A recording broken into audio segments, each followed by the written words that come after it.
morning. My name is Giles Merritt. I'm the Secretary General of Friends of Europe.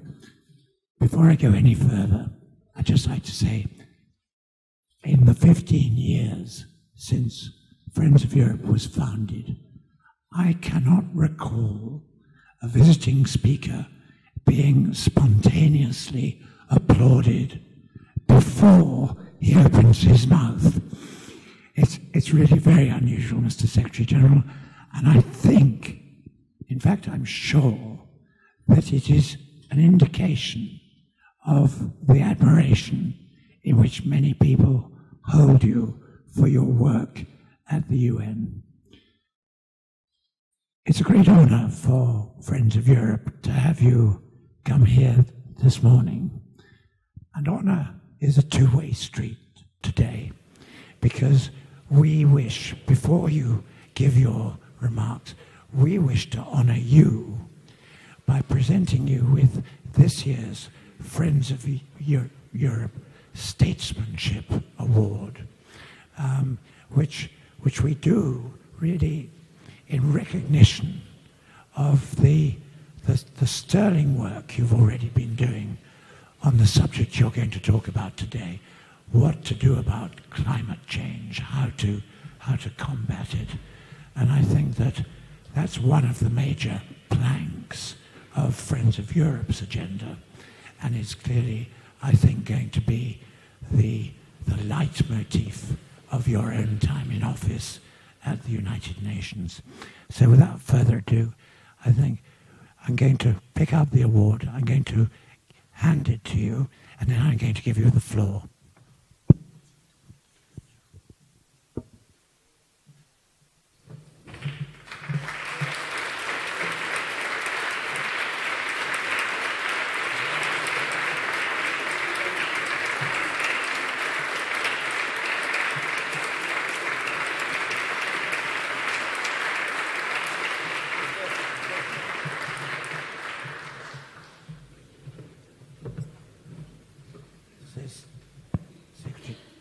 Secretary General, without any more ado, may I cede the floor to you. We look forward to hearing your remarks.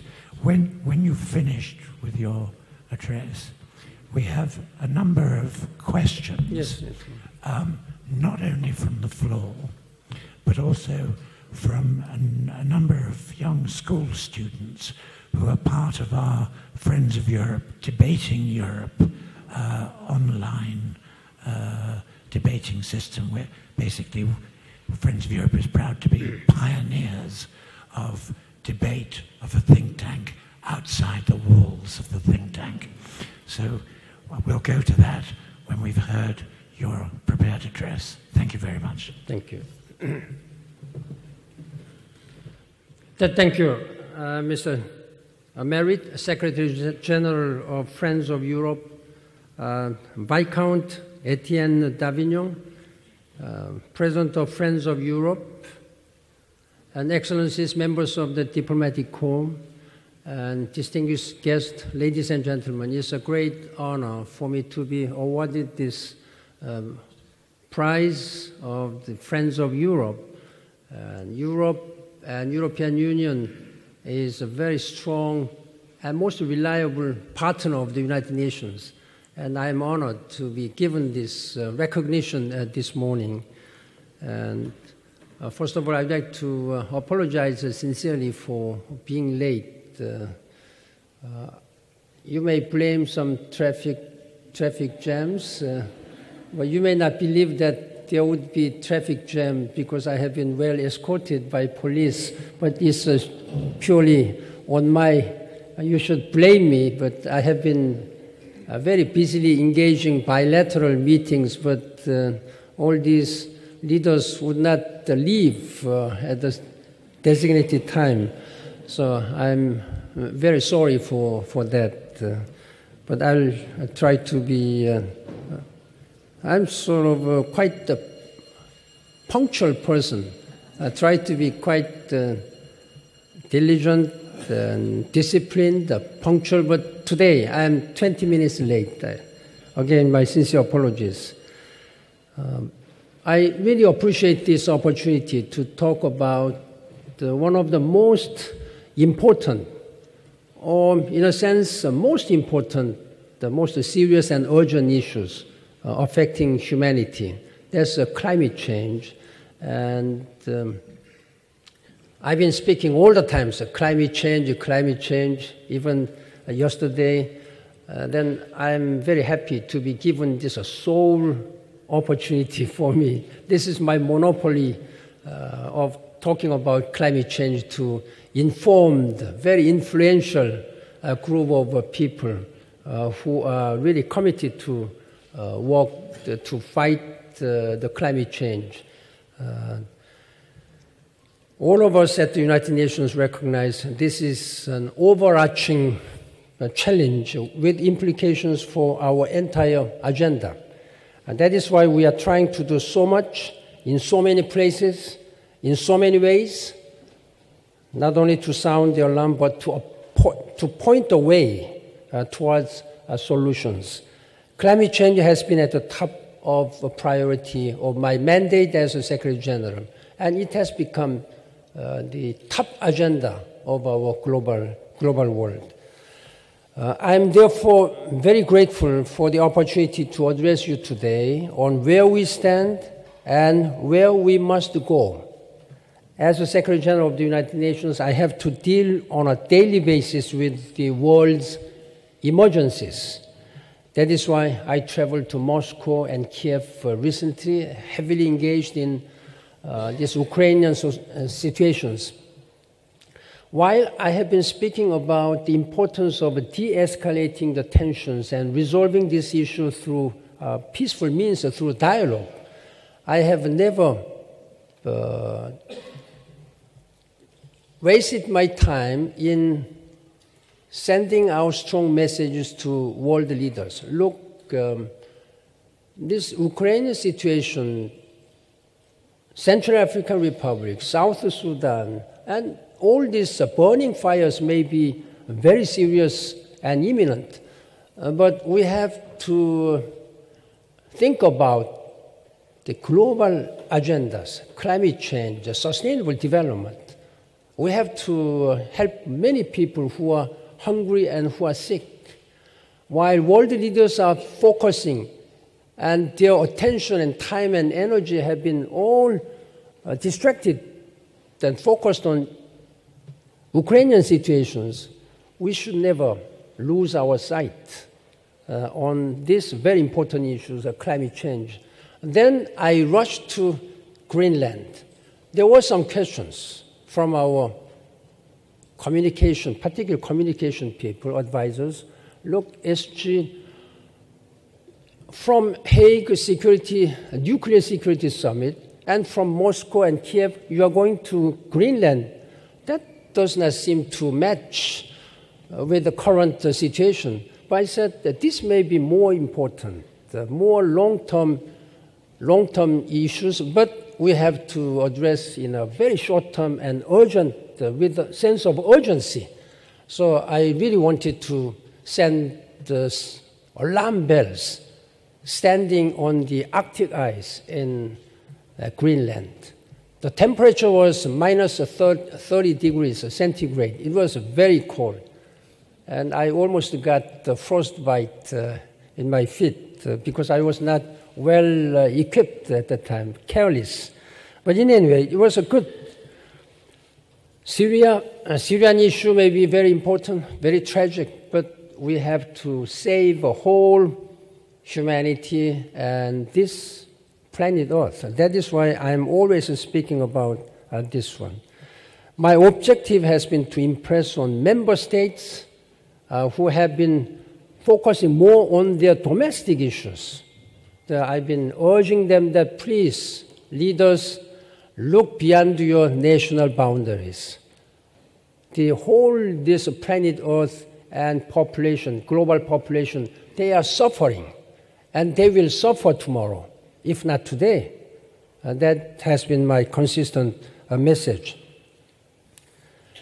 When I visited this Ilulissat ice fjord, I was startled. I was really alarmed.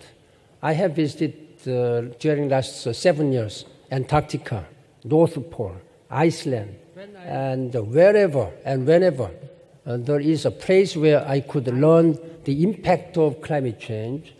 But my visit to Greenland was much, much more startling.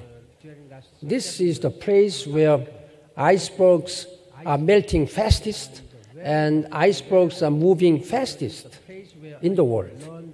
And in fact, the sea level rise is rising, starting from there. At the same time, while in North Pole, Antarctica, people are not, there is no human settlements, but people have been living there 4,000 years. Then I was admired, inspired by the wisdom of the people in Greenland who have been living 4,000 years with wisdom to live harmoniously with nature.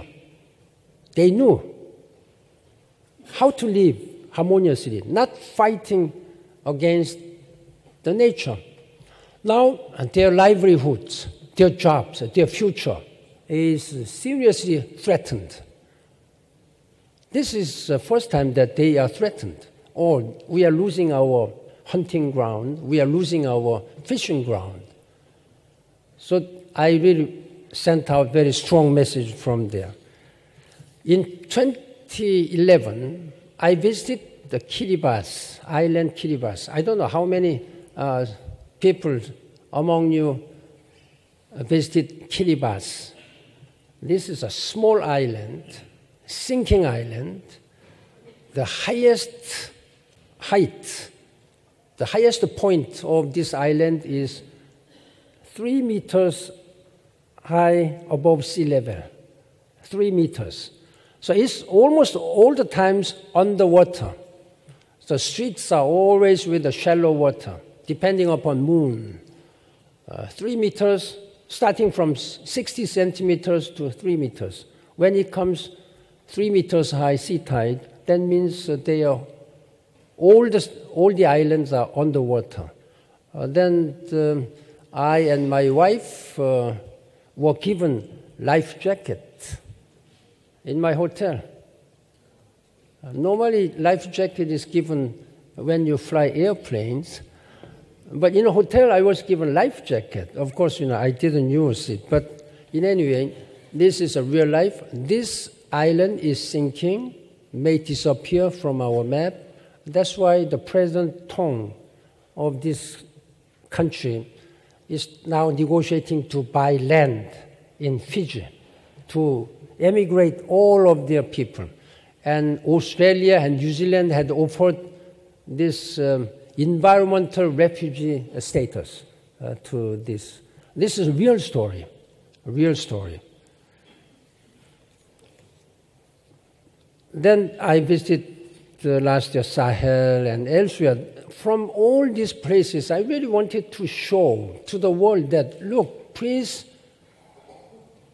understand all this degrading situation of our world. Now, recently, the IPCC has released their second working group report, but just a week ago.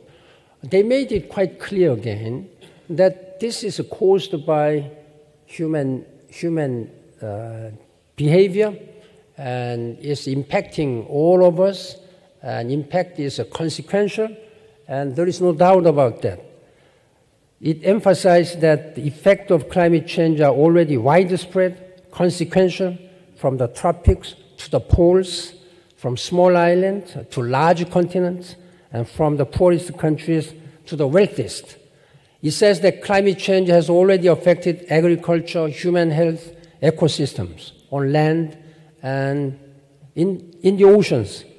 And it indicates that climate change will pose risk for human health and security, especially from food and water shortages.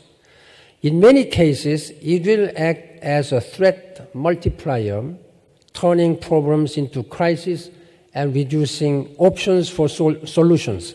We must act on what we know and take urgent steps before it is too late, before we regret. When we regret, it will be too late. Then that is my message to world leaders who are very narrow-mindedly looking only on their national agenda. Of course, they have to be re-elected. When I talk to world leaders very passionately, Secretary General, don't worry, I'm supporting you, and I'll always do what you say. But if I want to help you, I need to be re-elected. So let me be re-elected first, then I'll come back to you. By the time I'll have to leave my job, and by the time everybody will have to regret for what we have neglected. The problem is global. They don't respect the national boundaries. They don't care. And often I've been saying that you cannot negotiate with the nature. And nature does not wait. They just move according to their own rules.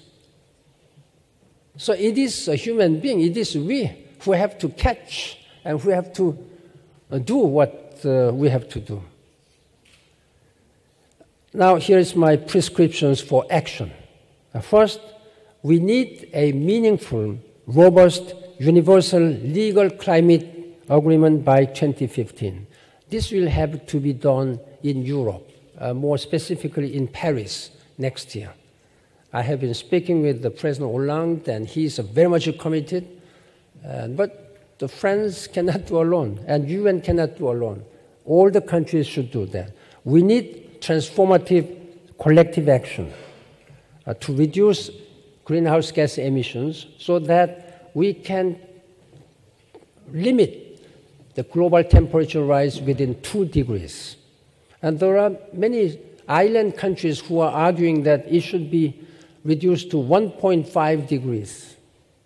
But most of the developed world, that even scientists, IPCC, 2 degrees may be the limit. So we are now working for the 2 degrees rise. Member states have agreed on this goal. And I'm urging all the leaders to raise their level of ambitions. And that is why I'm going to convene a summit meeting dedicated on this climate change. That's September 23rd. And I'm going to invite all the leaders of the governments, but also business communities and civil society leaders, so that all these government, civil society, business communities will work together. The climate change is both a risk and opportunity. Investing in climate change is not waste of their limited resources. It will only give them better opportunities. For example, by investing in energy efficiency, companies can reap considerable returns. These can be increased further by working up and down supply chains with the suppliers and consumers to embed sustainability in all aspects of business. I call on business communities to press their governments to reach an agreement on climate change that will send the right signals to the private sector and provide the framework they need for their business activities. The foundations for this agreement must be firmly in place by the time parties meet in Paris, Lima later this year, then Paris next year. Then I have been urging member states that by the time we meet in Lima in December, then we must have a draft text, so that this will be the basis of negotiation for coming 1 year next year. My second point concerns climate finance.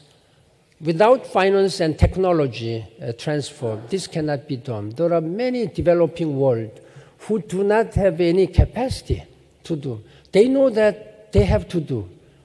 They know that their country is being impacted, but they don't have any means to adapt and again to reduce all this impact.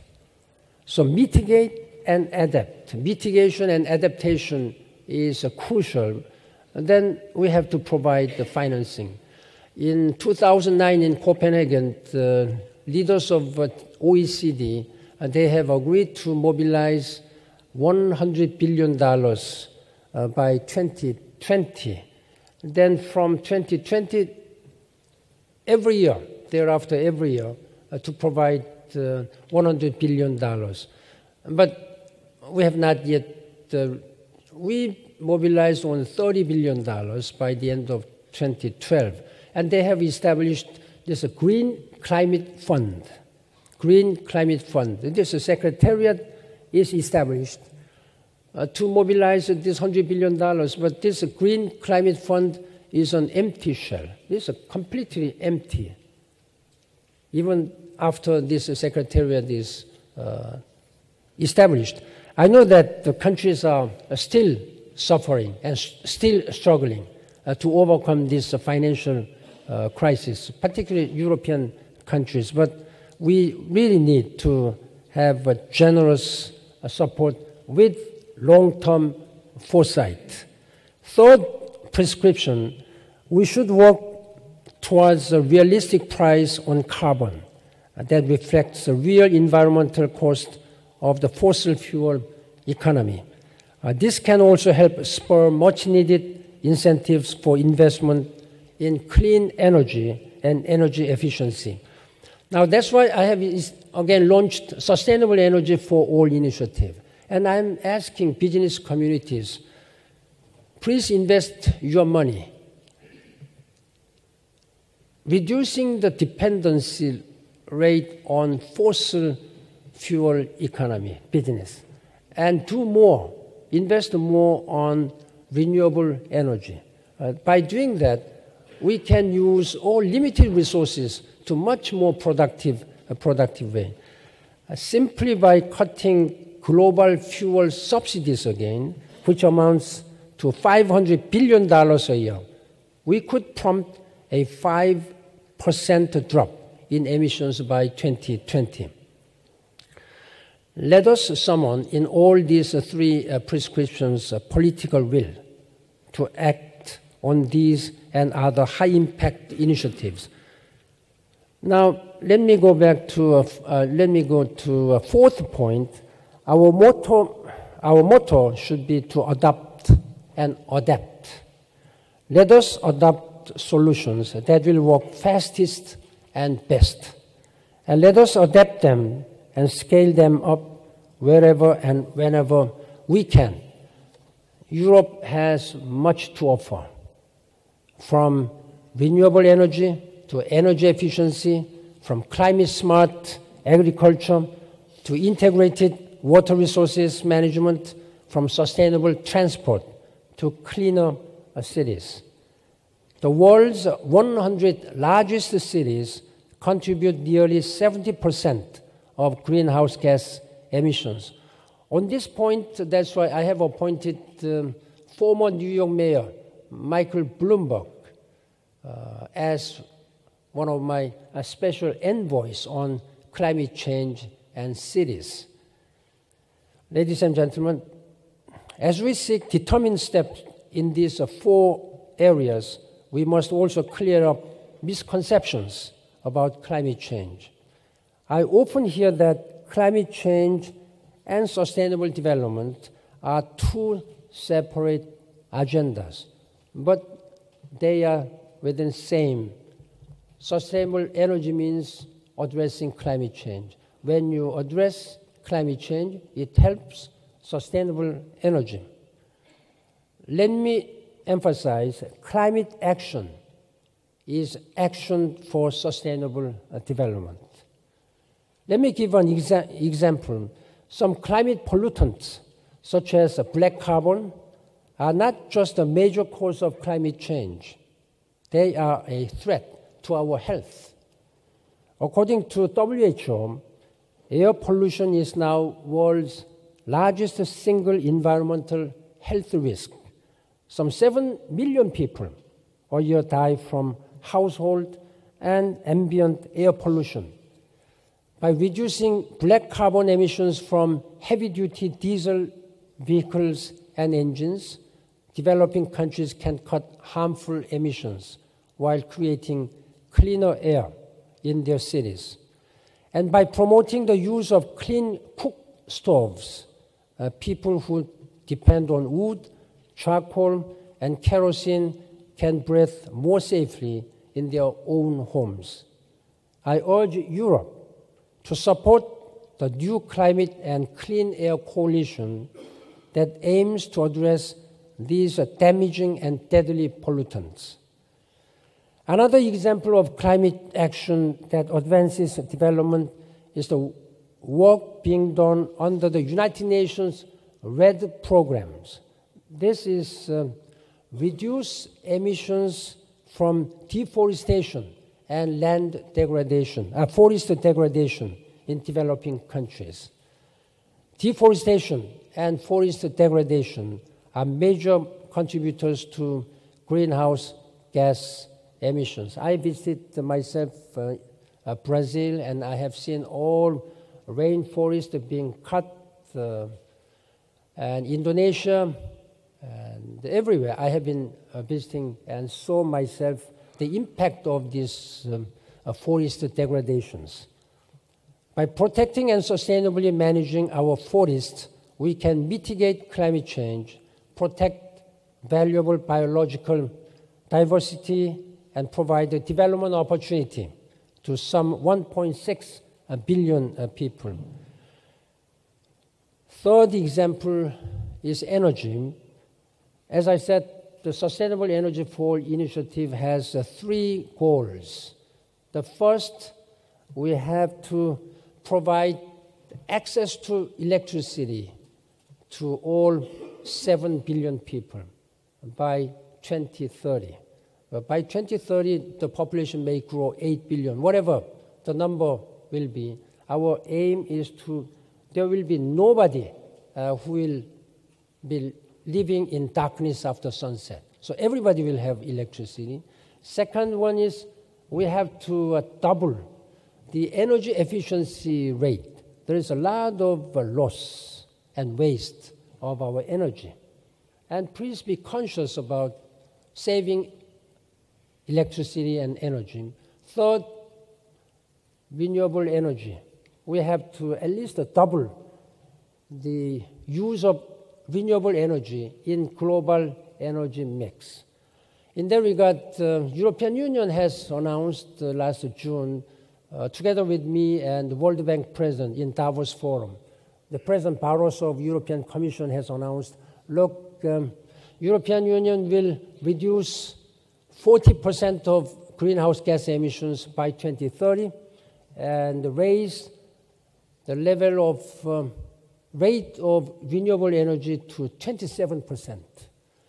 I strongly support it, and I hope that this would have been supported and agreed in last month's summit meeting. But because of all these political situations like Ukraine, then European Union's dependency on gas and oils and energy, all this might have affected the decision. So now it has been deferred to October. So yesterday I have asked President Barroso and President Rompuy that you must do it during June summit meeting and agree on that and lead by example and bring your ambitious target to the United Nations Climate Change Summit meeting in September. That I hope you will press your leaders of your each and every respective countries. Ladies and gentlemen, Europe's leadership is essential. I often say like this way, European countries, the European Union is one big locomotive with strong and most powerful engines. So please, there are some countries who are reluctant to lead by example. So pull these countries from ahead and push from behind with your engines. When European Union moves, I think you can move this climate change process much faster. My aim, my priority is to put all these locomotives on the right track and let them move so that we'll be able to have very effective and globally legally binding treaty on climate change by 2015, next year. Of course, there are many conventions, many agreements which have been agreed but not been implemented. We will continue to have implementation of this process. But first and foremost, we have to have this framework, legal framework, under which every country will be bound, developed or developing countries. And I'm counting on your leadership, and let's work together with the United Nations, all international community united, to make this world better for and sustainable in our economic, social, political, and security, and environmentally. And that's our collective moral and political responsibility for our coming generations. And I thank you for your attention. Thank you very much.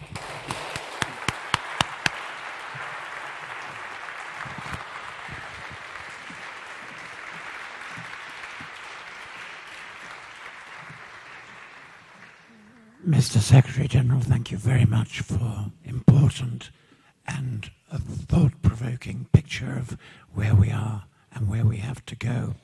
We're going to take the Debating Europe questions from young people. I also have to warn you that there are rather a lot of MEPs in the audience, and the fact that they have to go and vote must not be taken as an indication of their lack of interest in what you have to say or the topic at all.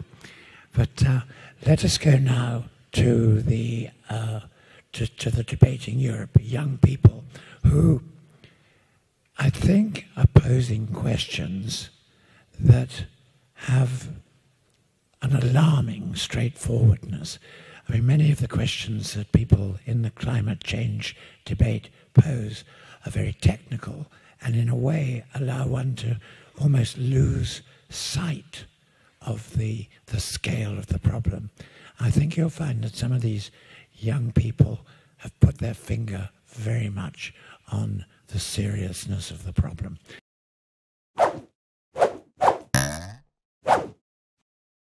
Hi, I'm Angeliki. I'm from the European School of Brussels, and my question is, how is it possible to reach agreement among all countries on climate change?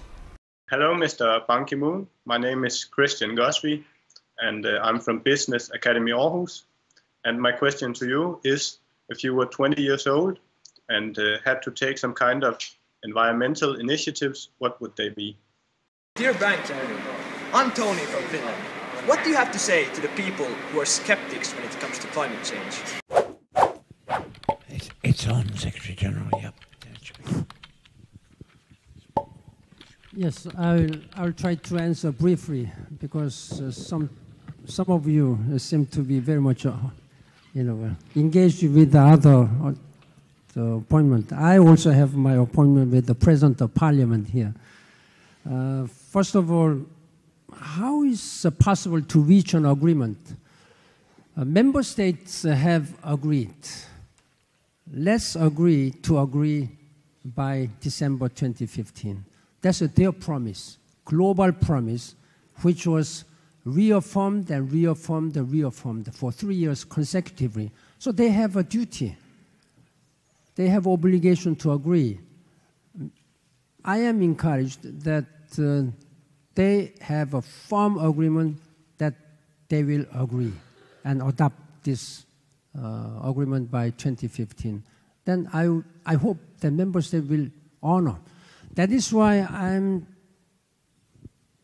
really, as a way to urge and remind their promise, I'm convening summit meeting on September 23rd. This is a focused only on summit meeting and climate change. I hope leaders will really give strong political direction to the negotiators that you must do it by next year. And you must prepare a draft by December this year, and by December next year, then agreement, so that they can sign. United Nations will continue to urge and coordinate with the governments, and European Union can play a very important role. European Union is the only organization now able to lead by example. The second, if you were 20 years old, a tempting proposition. Well, thank you very much for making me younger by 50 years. If I were 20 years old now, I'm 50 years younger now. In fact, the reason we are working is for younger generation. After all, they will become the leaders of tomorrow. We are the leaders of today, but by tomorrow you will have to hand over this torch to our younger generation, and they will have to continue and continue as long as this earth exists. Then we have to leave this, hand over this earth environmentally sustainable and hospitable. That's our collective responsibility. Then I'd like to ask your younger generation, then please challenge your leaders, your senators, your congressmen, your president, prime ministers. And if you are working in the business communities, then your business CEOs. Then look, the way you are doing is not for us, for younger generation. Do all what you can do. You have the voting rights. That you can choose your leaders who are much more committed to environmental issues, or with leaders with a longer vision. I think that you can do. If I were 20 years old at that time, there was no such ideas of climate change, but that's why I'm now doing it. And the Eurosceptics. Skeptics. There were some skeptics. Unfortunately, even 2-3 years ago. There were scientists. The IPCC, the Intergovernmental Panel on Climate Change, is an organization which was established by the United Nations, where thousands of world's first-class best scientists are gathering. Among them, there were some skeptics. Now, with successive 5 reports released, the most recently last week, I think the science has made it plainly clear. There is climate change phenomenon. It's coming, and it's coming much faster than you would expect. People may not understand. Then when you have experienced extreme weather patterns in Europe, many European developed capitals have been inundated by this extreme flooding, and in Africa, long spell of drought, and even in Manhattan, almost 70 years, for the first time, United Nations building was flooded. Can you believe that this is a normal way? No, it's not normal. It's climate change impact is happening. You might not have heard much skeptics these days. So I'm glad that we are able to base our work on IPCC report, on scientists' report. So scientists, you cannot challenge this as scientists at this time. Thank you very much. Mr. Secretary General, at Friends of Europe, we pride ourselves on being interactive and permitting people to put a question or two. I know how busy your schedule is, but if there is anybody who'd like to put a point or a question to Mr. Ban Ki-moon, right at the front, and who better than Jos Delbeke? Thank you very much for your commitment for Paris. Could you introduce yourself? I'm Jos Delbeke. I'm the Director General for Climate Action at the European Commission, and I'm glad you spoke to my president yesterday. We are very committed to a good deal in Paris. However, we know that it's going to depend, the quality of that deal is going to depend more about the emerging economies and the United States taking real efforts on board along with Europe. In Europe, we are committed. What is the United Nations doing effectively to bring the major part, the major source of the emissions on board? Europe is only responsible any longer for 10, 12%. So what about the other 90%? Thank you. Might I presume to just allow the Indian ambassador to make one quick point, and then you can combine your answers, and then I won't get into too much trouble with the UN boss here in Brussels. Giles, thank you very much. I saw him signaling that the Honourable Secretary General has to go. Mr. Secretary General, as somebody who has worked with you closely over the last so many years of climate change, I think I ought to tell everyone here that the Secretary General is perhaps the foremost in his commitment for us to find ways and means to address climate change. I want to remind everyone, even as late as when he began his first term, seal the deal used to be his motto. And sir, I'm very grateful to you for what you're doing. I want to just leave one thought with you. In your answers of what we should do, may I request you to assert two things. One, collaborative action. We seem to be missing that. B, work together for, what should I say, breakthrough technologies, especially if we can break the carbon energy nexus. When these are done and they allow for large-scale actions, I am sure everyone will come on board and it will be the greatest asset that we can do for our future generations. Thank you, sir. Thank you, Ambassador. Mr. Secretary General. Thank you, Ambassador Puri. It's a great pleasure to see you here. We worked together in the United Nations in New York. And now, thank you very much, Director. On this, you said collaborate and work together. I think this is what your question means.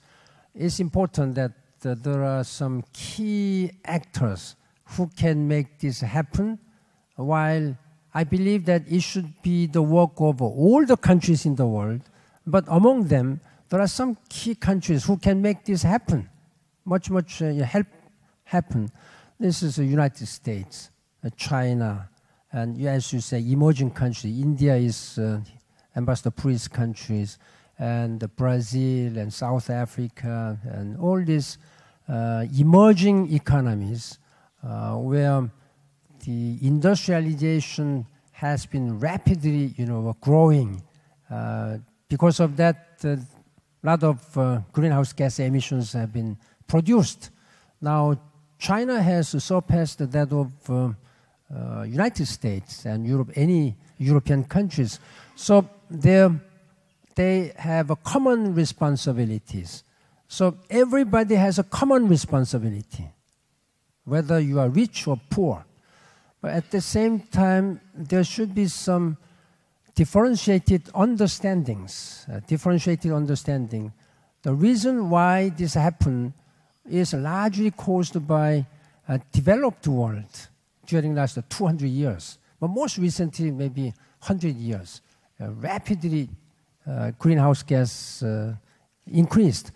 Then there is one principle that common but differentiated responsibilities. That's the way we are working together. That is working together, coordinated.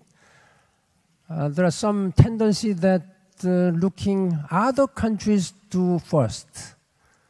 Why don't you do it?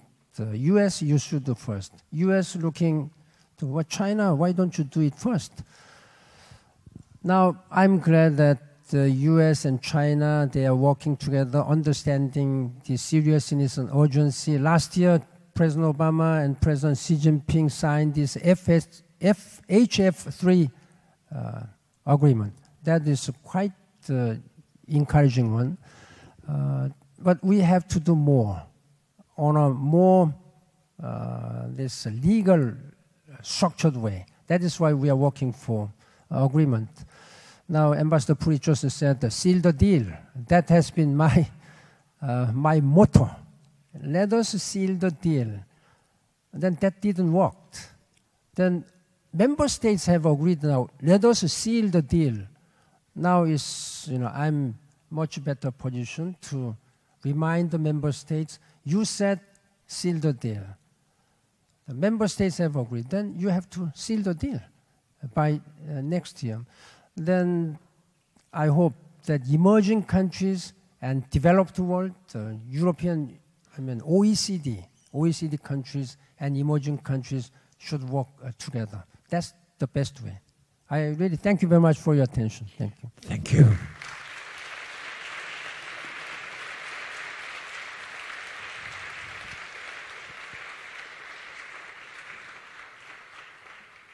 Just to close, Mr. Secretary General, may I say that I think your thoughts and your comments today will be a highlight of Friends of Europe's year of 2014.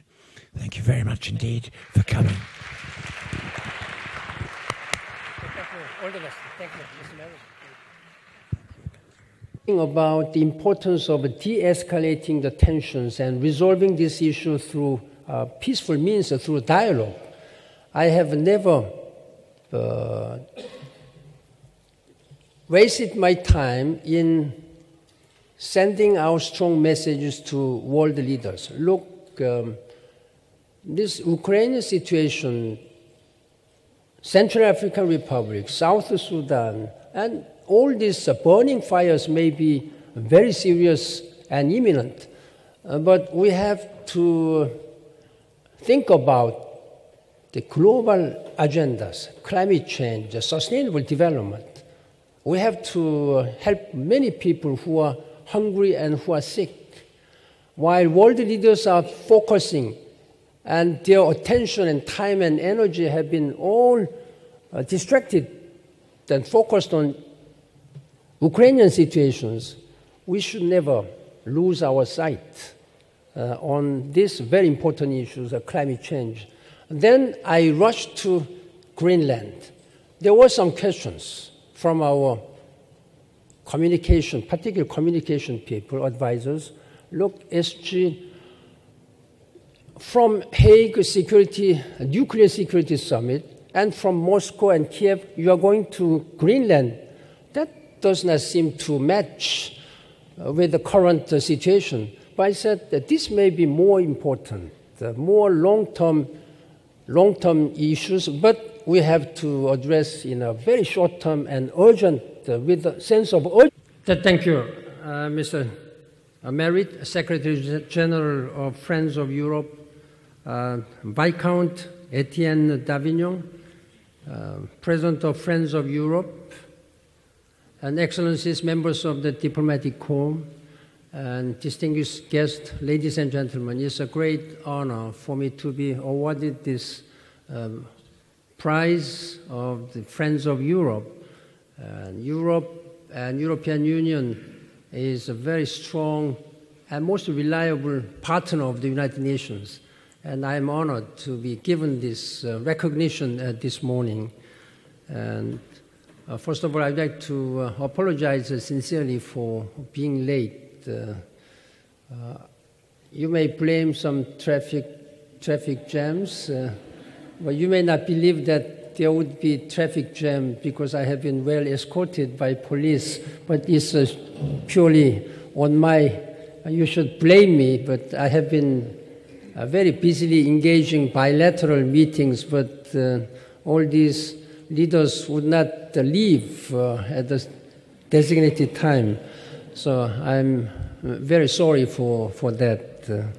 But I'll try to be, I'm sort of quite a punctual person.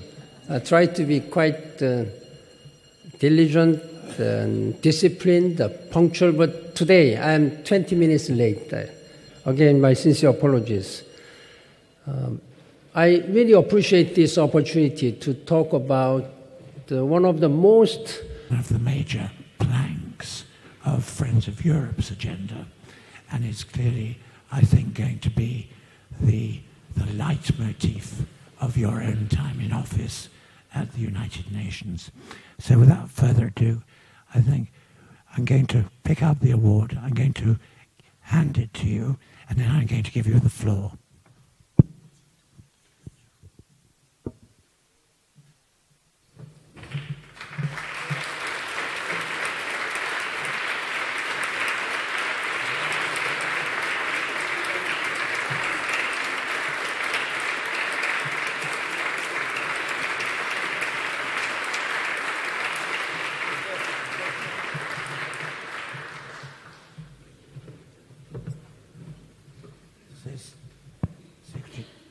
Secretary General, without any more ado, may I cede the floor to you. We look forward to hearing your remarks. When you've finished with your address, we have a number of questions, Yes. not only from the floor, but also from a number of young school students who are part of our Friends of Europe, Debating Europe online debating system, where basically Friends of Europe is proud to be pioneers of debate of a think tank outside the walls of the think tank. So we'll go to that when we've heard your prepared address. Thank you very much. Thank you. Important, or in a sense, most important, the most serious and urgent issues affecting humanity. There's climate change, and I've been speaking all the time, so climate change, even yesterday. Then I'm very happy to be given this sole opportunity for me. This is my monopoly of talking about climate change to informed, very influential group of people who are really committed to work to fight the climate change. All of us at the United Nations recognize this is an overarching challenge with implications for our entire agenda. And that is why we are trying to do so much in so many places, in so many ways, not only to sound the alarm, but to point the way towards solutions. Climate change has been at the top of priority of my mandate as a Secretary General, and it has become the top agenda of our global world. I'm therefore very grateful for the opportunity to address you today on where we stand and where we must go. As the Secretary General of the United Nations, I have to deal on a daily basis with the world's emergencies. That is why I traveled to Moscow and Kiev recently, heavily engaged in these Ukrainian situations. While I have been speaking,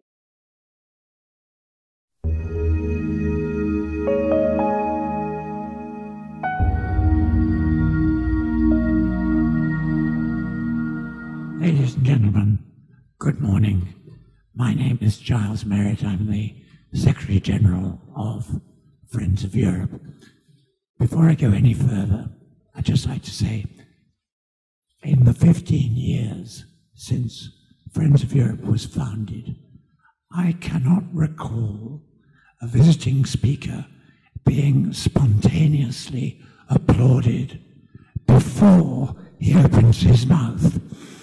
It's really very unusual, Mr. Secretary General, and I think, in fact, I'm sure that it is an indication of the admiration in which many people hold you for your work at the UN. It's a great honor for Friends of Europe to have you come here this morning.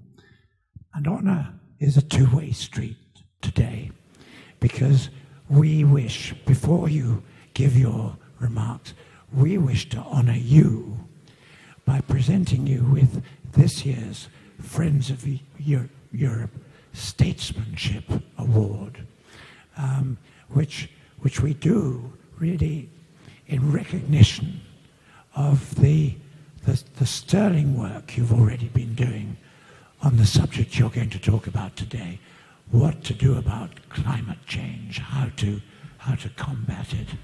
And I think that that's one